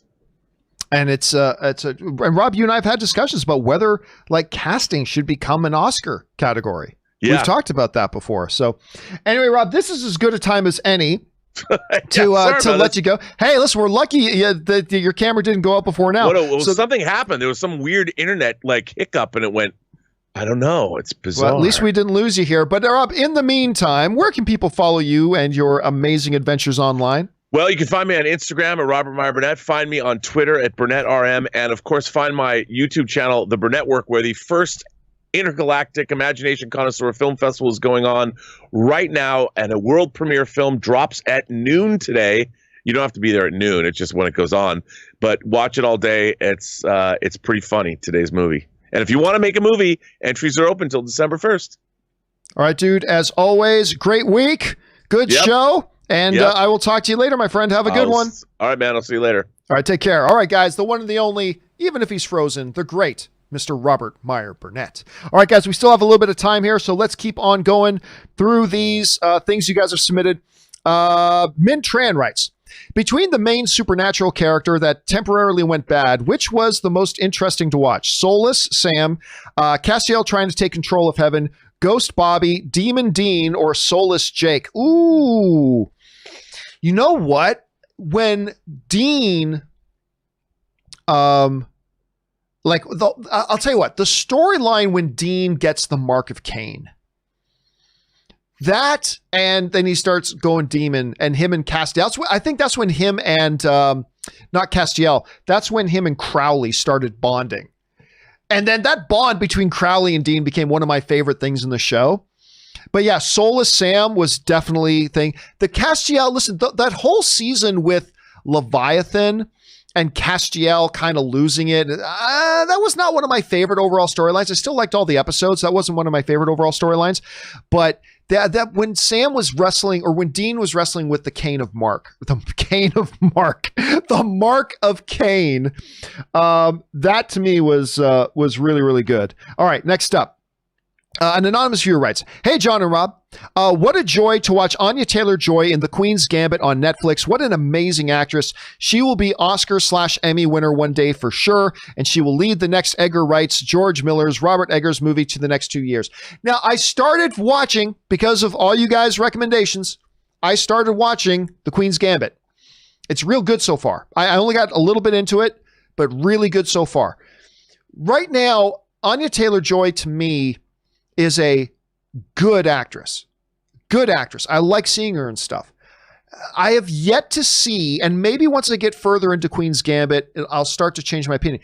Right now, I wouldn't say she's like a future, take it to the bank, she's a future Oscar winner. I haven't seen that yet. I think she's a good actress. I enjoy watching her and stuff. I'm a fan. I don't know, like, again, I hate comparing everything to Timothée Chalamet, but he's the standard right now. Like Timothée Chalamet, you watch his work and it's foregone conclusion. This guy will have a couple of major trophies on his mantle by the time his career is done. I haven't seen that level of potential in Anya Taylor-Joy yet, but maybe I'll be singing a different tune once I get to the end of Queen's Gambit. Thanks a lot for that, Anonymous. All right, My Comic Planet writes, hey, John, big news. Lucasfilm is reportedly starting a new Star Wars miniseries focused on Boba Fett. Now, this came in 10 hours ago. Apparently focusing on Boba Fett according to Deadline. The Boba Fett spinoff will start filming next week. Wow, that was fast. What do you make of this breaking news? Well, as we did talk about it earlier on the show today. I guess I could take these off now. We did talk about this earlier on the show today. And did it come together fast? No, it didn't come together fast. Listen, just because it may be the case, it's not 100% confirmed, but just because it may be the case that they're going to start shooting this next week, that means this has been in the works for a year, right? This has been in the works. If they're going to start shooting this next week, if that's true, this has been in the planning and in the works and in the development for a year, and they've just kept it quiet. And it's amazing how they kept it quiet. But then again, they were able to keep Baby Yoda quiet. None of us knew, we were not ready for Baby Yoda when Baby Yoda came. So, like I said, I'm far more interested in a Boba Fett series that takes place in the now as opposed to another prequel idea of a Boba Fett. I was not interested in that at all. This one I'm a little bit more interested in. So we'll see how that kind of goes. All right, next up, Saberwolf, one of our Patreon supporters. Thank you for being a Patreon supporter, Saberwolf, writes, hey, John, I've been watching The Blood of Zeus on Netflix, and I'm halfway through, and it's really good so far. My favorite god is Hermes. Dude speed is crazy. Hope in the finale we get to see all the gods have just a free-for-all and destroy some people. Yeah, listen, I had a few people telling me about this show, Blood of Zeus. Let me see if I can find it here. Anyway, so when I was at home the other day working from home. I had a whole bunch of work to do, so I just put on Blood of Zeus in my living room while I was sitting on my iPad working, right? And I ended up binging the whole thing. The whole damn thing. And let's be clear. I don't think it's like amazing. This is one of the best things I've ever seen on Netflix. No, I don't like it that much, but it was really entertaining. Their take on the mythology and all that kind of stuff. I found it really entertaining. I had a good time with it. A lot of the dialogue in it is fantastic too. I thought the story was good. The characters are good. Again, not the most fantastic thing I've ever seen on Netflix, but it's solid. If you have not seen Blood of Zeus yet, it's a real quick watch. I mean, the episodes are less than a half hour each. I think that's 8 or 9 episodes. So like 4 solid hours, you're through the whole season. But I enjoyed it. I thought it was pretty good. If you guys have a chance to check it out, I would recommend it. All right. Let's move on here. Thanks for that, Saberwolf. Next up, the Wakandan Forever writes, Gimme Gimme, number 1, Porgs, number 2, Ewoks, number 3, Mogwai, number 4, Muppets, number 5, Minions, number 6, Smurfs, number 7, Dalmatians, number 8, Care Bears, number 9, Tiny Toons, number 10, Chipmunks. John, which of these do you have figures of? P.S. We all love Muppet Babies, so picture this. How about a Wakandan kids show? Now, I think that would work. Which of those do I... So I've never owned... Oh, well, listen. There are a number of Porgs in my house. My wife loves Porgs. Anne loves Porgs. As a matter of fact, Anne actually started an Instagram account like 2 years ago called, I think she called it Porgstagram. She started an Instagram account called Porgstagram. And what it would basically was, she would take all of her various Porgs and then take pictures of them at various places, iconic places in Los Angeles, right? It was really a fun little thing she did. And, yeah. And so I would have to say, so I got no Care Bears. I have no Muppets, no Gremlins, no Ewoks, no Chipmunks, no Smurfs. That's not true. I do have a Smurf. I picked up a Smurf at the Smurfs press junket and I still have that. So I do have a Smurf. But yeah, there are several Porgs in my house. Best believe it. All right. Alan Dale writes, John, I know you're not keen on Titans, but check out season 2 episodes involving Deathstroke. His look, portrayal, and story arc are great, as good as the Arrowverse one is, in my opinion. I'm not going to check it out. Listen, I tried Titans. I gave it a full season, even though I knew about 3 episodes in. This isn't very good. And then I gave it I still went through the entire rest of the season, and it just doesn't work for me. I'm not saying that other people shouldn't watch it. Not at all.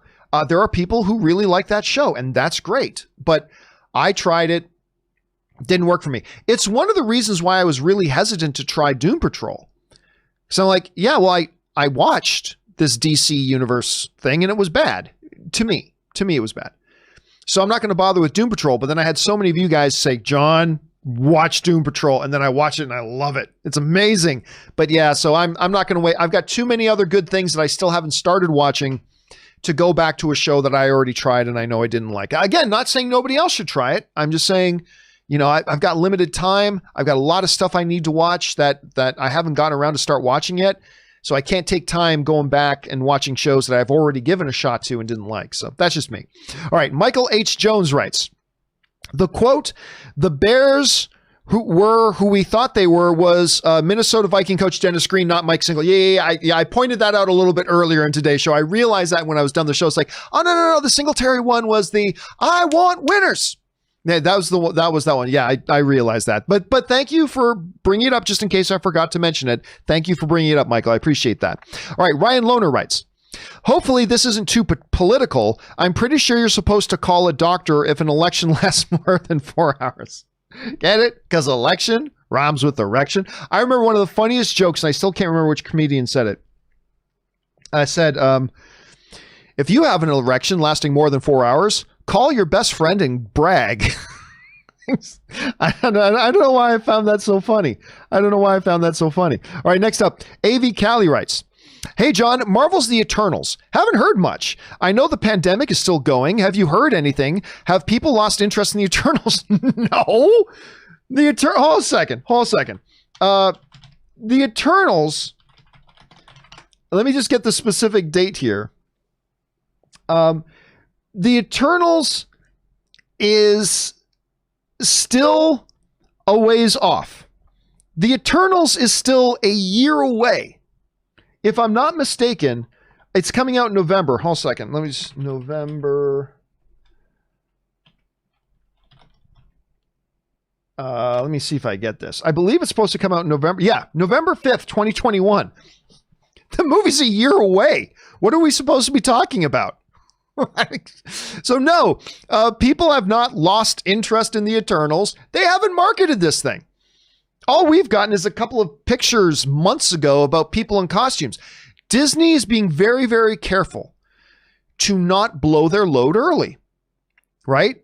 You don't want anybody talking about Eternals right now. The movie's a year away. You don't want people already over or fatigued of Eternals stuff by the time you actually get around to the movie. And the movie's a year away.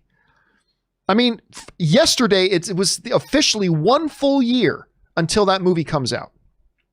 So give it another 6-7 months. Then we'll start worrying. So for now, no, do not worry about Eternals. The movie's still a year away. There was a reason the movie's shot. They've already shot the movie, right? So what is there to talk about? Nothing. There's literally nothing to talk about. It's not like there's new casting. It's not like there's new set photos. It's not like, no, there is literally right now nothing to talk about. And Disney's not going to give us anything to talk about for at least another 6 or 7 months, nor should they, right? So the movie's still a year away. So don't worry about it. We're still good, AV. We're still good. All right, next up. Let's see here. Sam Fisher writes, 1 of 2. Theories time. Yoda species comes from a swamp planet, maybe not Dagobah, but something like it. I say this after watching the child eat various swamp things like frogs and eggs, and I'm sure this is a theory that's been around for decades. Oh yeah, I don't think that's when you look at the nature of this species from a physical point of view, that's clearly not a desert dwelling race, right? That's not a desert dwelling species.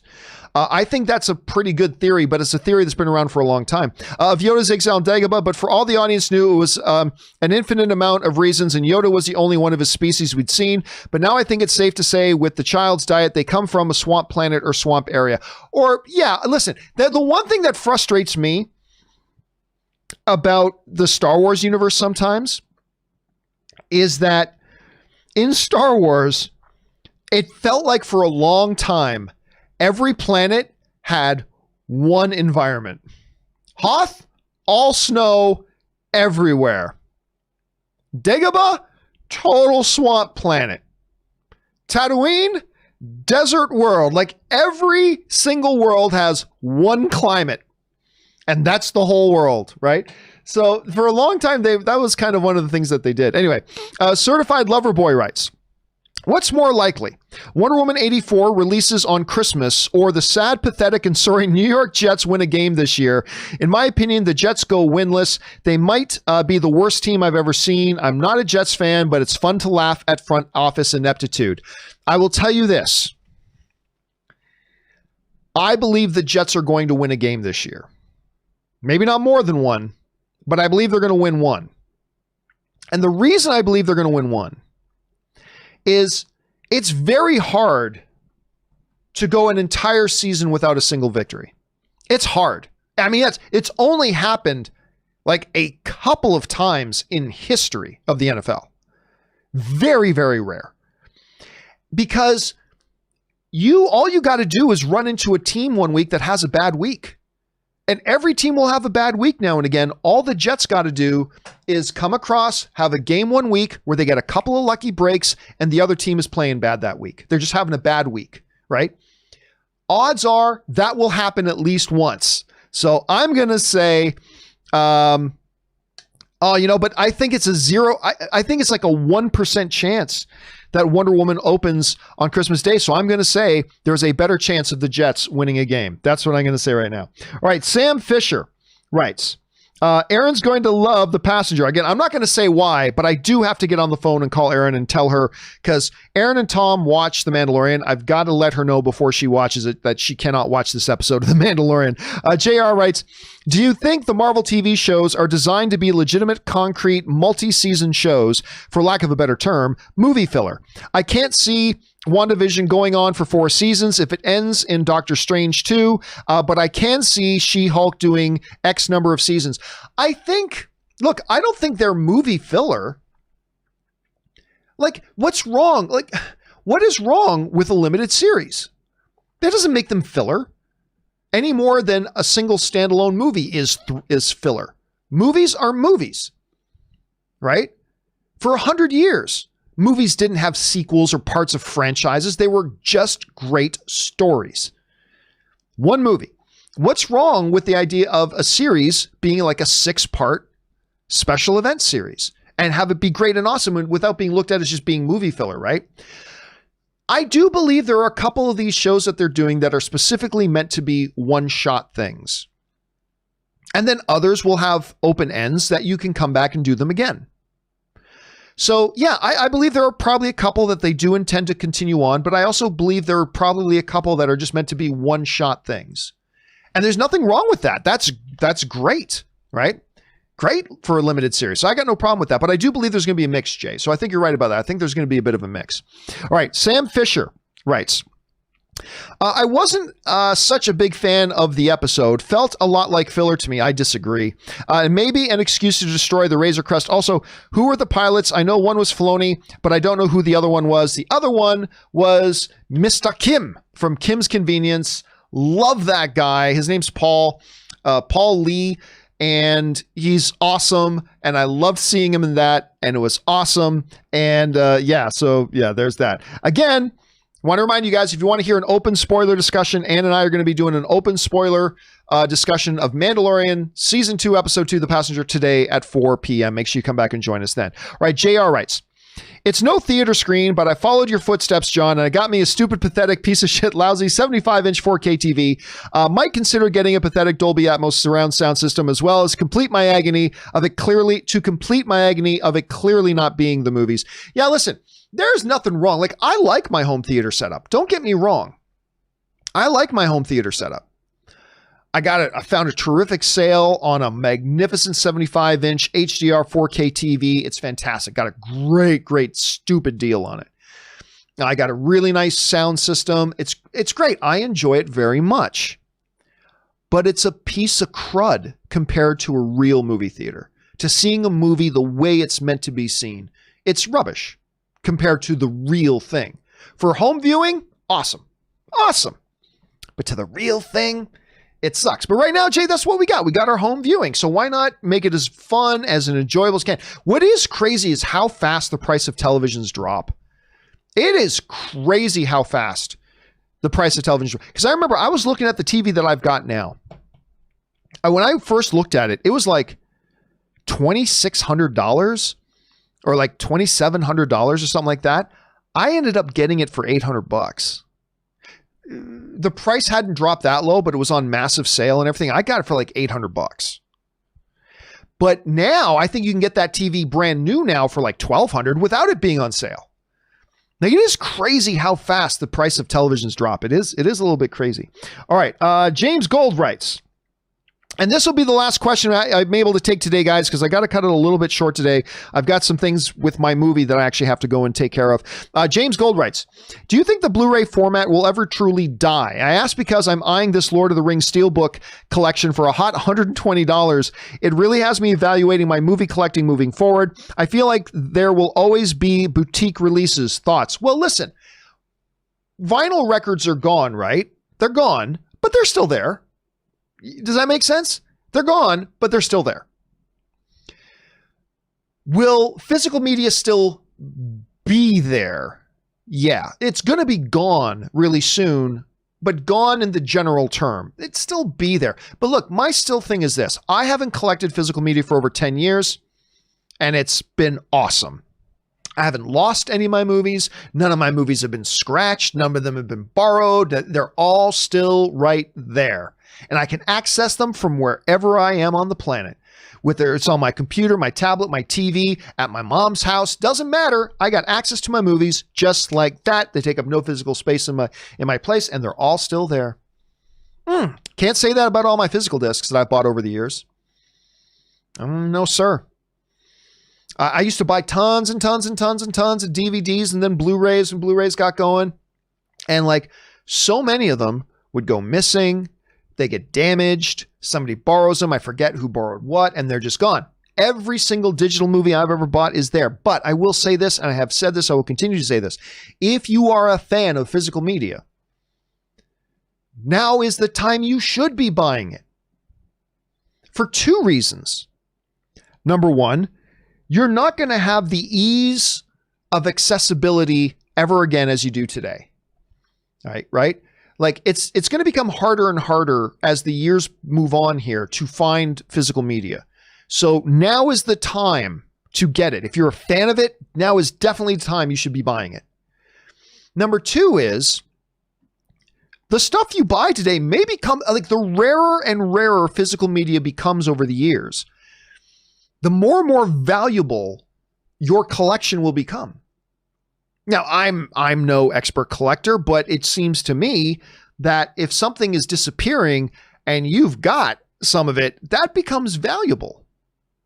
Ask anybody who got an original print of the Revenge of the Jedi posters that came out. The rarer something becomes, the more valuable it becomes. So I would say get it if you love them, because it's never going to be easier to get them.